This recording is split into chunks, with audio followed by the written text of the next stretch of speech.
E aí, rapaziada, tudo tranquilo com vocês? Vamos aí para nossa revisão então de número 3, onde nós vamos relembrar aí, falarmos sobre geologia e recursos naturais. Sempre lembrando, gente, que é uma revisão apenas para a gente dar, né, uma lembrada aí naquilo que a gente já viu. Então a gente vai falar sobre geologia e recursos minerais do Brasil. Geologia, na verdade, é o estudo que é o estudo da terra, é o estudo do solo, especificamente falando. E a gente vai ver aí que o Brasil então é um país bastante rico, ok? Então, quando nós falamos aí, né, de geologia, nós falamos de quê? Nós falamos de litosfera, nós falamos da crosta terrestre, que nada mais é dessa parte sólida que envolve a Terra. As outras partes, elas possuem, né, uma diferença com relação à sua solidez, com a sua rigidez, com a sua composição, mas nós vamos tratar da crosta terrestre. Nós temos aí a rocha, certo? Que nada mais é do que o magma solidificado. O magma, vamos dizer assim, é a matéria-prima do nosso planeta, ok? Que, né, associada a transformações por agentes aí naturais, vão, né, sofrer vários tipos de transformações. Vai dar origem lá então à rocha magmática, a rocha metamórfica, a rocha sedimentar, isso de acordo com o chamado ciclo aí das rochas, beleza? E o que são rochas?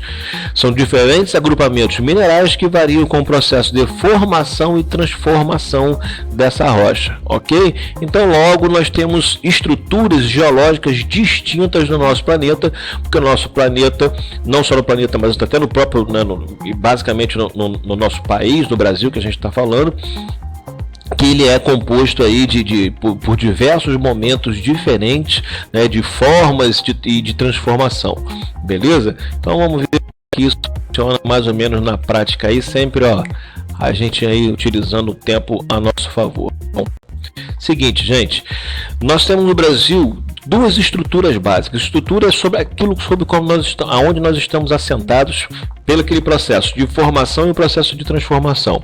A primeira estrutura é a chamada, é o escudo cristalino, ou são os crátons, tá? Que são aquelas mais antigas e transformadas por agentes naturais de intemperismo e erosão. O que é isso? O intemperismo é um processo químico de transformação e modificação da rocha.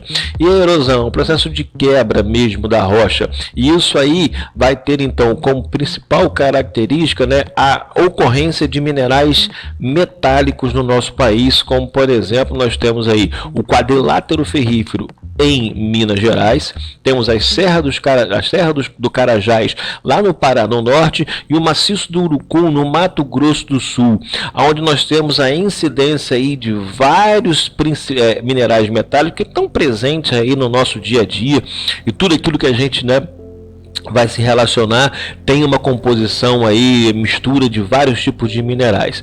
Um deles aqui a gente pode citar, por exemplo, é o nióbio. O Brasil tem muito nióbio, que é um tipo de liga metálica que ela é o que? Ela é muito resistente à corrosão. Então é para fazer, por exemplo, satélites e outros tipos de equipamentos que precisam ter uma certa resistência a essa erosão. Isso é o que? Isso é muita riqueza que o país oferece então para os seus investidores, para as pessoas, para os empresários. Nós temos também as bacias sedimentares, ok? Que é o que? Que nada mais é do que toda aqueles escudos cristalinos que vão sofrendo esse processo de intemperismo e erosão, vão servindo sedimentos, tá, para outras áreas, as áreas mais baixas, o que vai dar então para a gente o que? Combustíveis fósseis, principalmente aquelas áreas onde você tem sedimentação orgânica de ambiente, por exemplo, marinho, ok? Então nós temos aí o cinturão carbonífero em Santa Catarina, ao sul do país, a bacia de Campos, que é o maior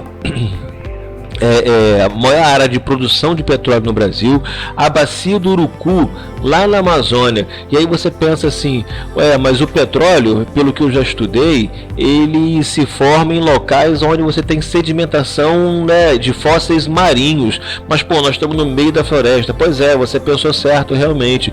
Quando temos ocorrência de petróleo, nós temos então sedimentação marinha, ou seja, isso significa dizer basicamente o quê? Que naquela região ali da Amazônia, por exemplo, um dia aquilo já foi mar. Isso aí é a prova cabal de que um dia que os continentes eles não eram dessa maneira que eles estão hoje, ok? E aí você tem também a questão, por exemplo, do Oriente Médio. O Oriente Médio é um grande deserto, nem sempre foi assim. Um dia aquela área ali já pode ter sido, provavelmente foi, com certeza, melhor dizendo, foi um grande um grande imenso mar ou oceano, que foi o quê? Que foi sendo sedimentado num processo de milhões e milhões de anos até podermos chegar a origem do petróleo. E aí nós temos os combustíveis fósseis, que no Brasil, por exemplo, tem um carvão mineral, né? Na região aqui desse cinturão carbonífero, mas não é um tipo de produto que não tem muita qualidade, ok? Então no Brasil não é um forte produtor disso. De petróleo sim, como eu falei, principalmente na Bacia de Campos. A maior produção de petróleo do Brasil está na Bacia de Campos, no Rio de Janeiro, assim bem como de gás natural também. Temos também exploração no Recôncavo Baiano, como eu falei, na Bacia de Santos, lá no litoral de São Paulo. Agora eu queria chamar para vocês uma atenção de uma coisa aqui com relação a essa exploração das jazidas brasileiras dos minerais metálicos, que é uma atividade que provoca um impacto muito grande nas regiões, apesar de ela trazer, né, dinheiro, trazer desenvolvimento. O impacto ambiental ele é muito grande. O Brasil é um país, né, em que essa riqueza do que nós temos aqui talvez tenha sido um dos motivos por a gente estar, vamos dizer assim, tão atrasado, porque nós vimos que o Brasil sempre se apoiou em cima de ciclos econômicos. Tivemos lá o ciclo da cana-de-açúcar, depois tivemos o ciclo do algodão, do café, tivemos um período também do ciclo do ouro, do ciclo da borracha, até chegar ao ciclo do petróleo, e o Brasil fica naquela condição de um país do quase.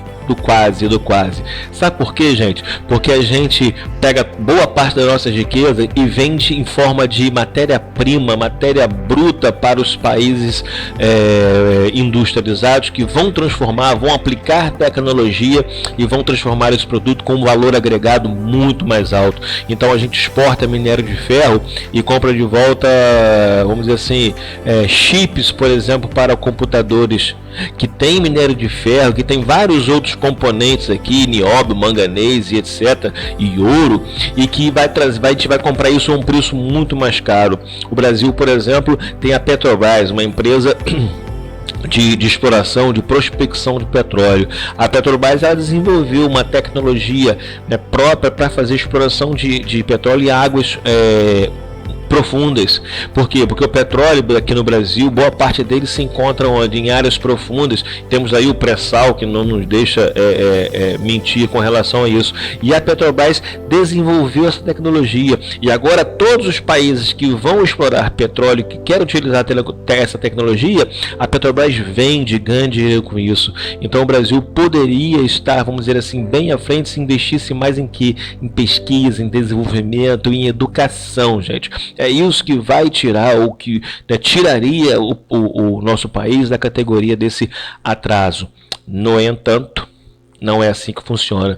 E outra informação também, quando a gente fala sobre as riquezas. Pô, Vinícius, então, eu tenho descobri na minha propriedade, eu tenho uma fazenda grande que ali eu tenho algum desses recursos aqui. Como eu faço? Não faz. Sabe por quê? Porque você tem o direito à superfície. A lei diz que todo, né, aqueles recursos, vamos dizer assim, o tesouro encontrado, ele pertence à União, ao governo. Então, para você explorar, você até pode explorar. De que maneira?